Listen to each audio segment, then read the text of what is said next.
జీఎస్టీని సరళతరం చేయాలని కోరిన అన్నపూర్ణ గ్రూప్ హోటల్స్ యజమాని శ్రీనివాసన్తో కేంద్ర ఆర్థిక మంత్రి నిర్మల క్షమాపణలు చెప్పించుకుందంటూ వైరల్ అయిన వీడియో రాజకీయంగా తీవ్ర దుమారం రేపుతుంది.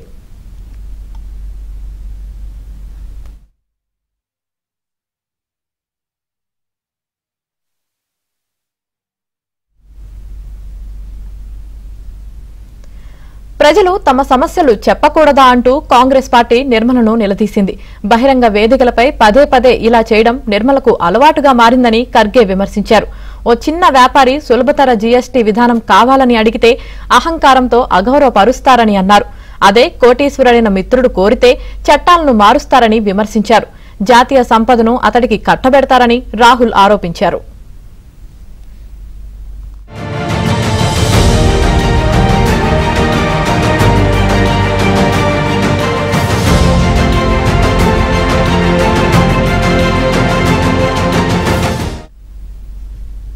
దీనిపై తమిళనాడు సీఎం ఎంకే స్టాలిన్ స్పందించారు. జీఎస్టీపై న్యాయమైన డిమాండ్లు చేసినందుకు కేంద్ర మంత్రి వ్యవహరించిన తీరు సిగ్గుచేటు అని అన్నారు. అలాగే జీఎస్టీపై మాట్లాడిన వ్యక్తికి ఏం జరిగిందో చూస్తే చాలా నిరుత్సాహంగా ఉందన్నారు. ఇక కేంద్ర ప్రభుత్వ సహకారం ఇంకా అందలేదన్నారు. కేంద్ర ఆర్థిక మంత్రి నిర్మలా సీతారామన్ మాకు రుణ సాయం అందిందని చెప్పారని, కానీ ఇప్పటి వరకు ఒక్క రూపాయి కూడా కేంద్ర సర్కార్ ఇవ్వలేదని ముఖ్యమంత్రి స్టాలిన్ తేల్చి చెప్పారు. ஜிஎஸ்டி குறித்த தொழில்களின் நியாயமான கோரிக்கைகளை அவர் முன்வைத்தார் என்பதற்காக அதை ஒன்றிய அமைச்சர் கையாண்ட விதம் என்பது எடுக்கப்பட வேண்டிய ஒன்று. அதை மக்கள் பார்த்துட்டு இருக்காங்க. ஜிஎஸ்டி குறித்த தொழில்களின் நியாயமான கோரிக்கைகளை அவர் முன்வைத்தார் என்பதற்காக அதை ஒன்றிய அமைச்சர் கையாண்ட விதம் என்பது எடுக்கப்பட வேண்டிய ஒன்று. அதை மக்கள் பார்த்துட்டு இருக்காங்க. నిర్మలా సీతారామన్ ఈ నెల 11న కోయంబత్తూరులో వ్యాపారులతో భేటీ అయ్యారు. ఈ సందర్భంగా తమిళనాడు హోటల్ యజమానుల సంఘం శ్రీనివాసన్ జీఎస్టీని ప్రస్తావించారు. బన్పై జీఎస్టీ లేదని, కానీ దానిపై క్రీమ్ రాస్తే 18% జీఎస్టీ వేస్తున్నారని, స్వీట్లపై 5%, బిస్కెట్లపై 12%, క్రీమ్ ఫీల్డ్ బన్నుపై 18% చొప్పున పన్ను వసూలు చేయడంపై కస్టమర్ల నుంచి ఫిర్యాదులు వెల్లువెత్తుతున్నాయని తెలిపారు. జీఎస్టీ గందరగోళంతో కంప్యూటర్ కూడా పనిచేయడం లేదని నవ్వుతూ వ్యాఖ్యానించారు. అయితే ఈ వ్యవహారంపై మర్నాడు శ్రీనివాసన్ తనకు ఏ పార్టీతోనూ సంబంధం లేదంటూ నిర్మలకు క్షమాపణ చెప్పారు. காரத்துக்கு 12 சொன்னா உடனே சண்டைக்கு வர்றது, இது டெய்லி எங்களுக்கு நடக்குது பிரச்சனை. ஒரே பில்லுல ஒரு ஃபேமிலிக்கு டிஃபரெண்டா ஜிஎஸ்டி போட்டு கொடுக்கறது கஷ்டமா இருக்கு. ஒரு பன்னுக்கு ஜிஎஸ்டி கிடையாது, பன்னுக்குள்ள ஒரு கிரீம் வச்சுட்டு அதுக்கு 18% ஆயிடுச்சு.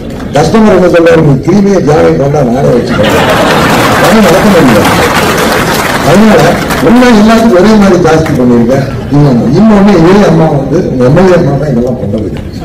அந்த தொழில இருக்காங்க, கடையில வந்துட்டு வடநாட்டுல அதிகம் ஸ்வீட் சாப்பிடுறாங்க. அதனாலதான் அம்மா எங்களுக்கு 5% காரத்துக்கு 12 பண்ணிருக்காங்க. எல்லாம் இல்ல, தமிழ்நாட்டுல ஸ்வீட் காரம் காஃபி அப்படிதான் போகுது. அதனால தயவு செஞ்சு அதை கொஞ்சம் கன்சிடர் பண்ணுங்க மேடம். இந்தியா கூட சேர்த்து நான் ஒரே மாதிரியே பண்ணேன், தனித்தனியா வைக்காது. ஏன்னா வீடு ஒரு ஃபேமிலி கம்ப்யூட்டர் கிடக்குது மேடம். அது அந்த ஜிஎஸ்டி ஆபீசர்ல இன்புட் கிரெடிட் எடுக்கிறப்ப ஒரே கிச்சன்ல தான் எல்லாம் பண்றாங்க. இன்புட் எடுக்கிறப்ப அதே கேஸ், அதே ஸ்வீட் மாஸ்டர், அதே கடலை மாவு, அதே மைதா மாவு, இன்புட் எப்படி மேடம் எடுக்க முடியும்? அதுல ఆఫీసర్స్ కనిపిస్తున్నాయి. ఇదే విషయానికి సంబంధించి పూర్తి సమాచారం మా ప్రతినిధి సిరి అందిస్తారు. సిరి,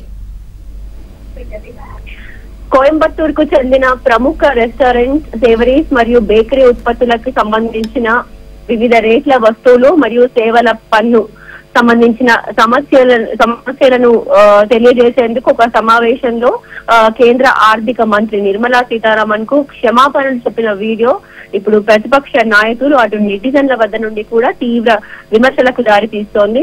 కోయంబత్తూరులోని ఎంఎస్ఎంఈ మరియు ఛాంబర్ ఆఫ్ కామర్స్ ప్రతినిధులతో బుధవారం సీతారామన్ తో పరస్పర చర్చ మరియు సమావేశం జరిగింది. ఈ సందర్భంలో కోయంబత్తూరుకి చెందినటువంటి శ్రీ అన్నపూర్ణ గౌరీ శంకర్ హోటల్స్ యజమాని శ్రీనివాసన్ స్వీట్లు, సేవరీలు మరియు బేకరీ ఉత్పత్తులపై వేర్వేరు జీఎస్టీ రేట్ల సమస్య గురించి మాట్లాడడం జరిగింది. ఒక బన్నుపై జీఎస్టీ పడదంటూ, కానీ క్రీమ్ బన్నుపై 18% జిఎస్టీ పడుతుందని ఈ విషయాన్ని హైలైట్ చేయడం జరిగింది. ఇలా చేయడం ద్వారా బిల్లింగ్ లో హోటల్ యజమానులు ఎదుర్కొంటున్న సవాళ్ల గురించి కూడా కేంద్ర ఆర్థిక మంత్రికి తెలియజేశారు. అయితే జిఎస్టీ రేటును తప్పించే ప్రయత్నంలో పలు సమస్యలు కూడా ఎదుర్కొంటున్నట్టు కూడా వారు చెప్పడం జరిగింది. బన్నుని క్రీమ్ విడివిడిగా కొనుగోలు చేసి క్రీమ్ బన్ను తామే తయారు చేసుకోవాలంటే కూడా కస్టమర్ల గురించి ఆయన చేసిన వ్యాఖ్యలు అక్కడ ఉన్నటువంటి వారిలో నవ్వులు పూరించాయి. అయితే ఇంటరాక్షన్ సమయంలో వేదికపై ఉన్న కోయంబత్తూర్ సౌత్ ఎమ్మెల్యే వనితా శ్రీనివాస్ ని చూపిస్తూ హోటల్ యజమాని తన రెస్టారెంట్ కి ఆమె రెగ్యులర్ కస్టమర్ అని సమస్య ఆమెతో చర్చించానని కూడా చెప్పారు. అయితే ఈ వీడియో ఇప్పుడు సోషల్ మీడియాలో వైరల్ గా మారింది.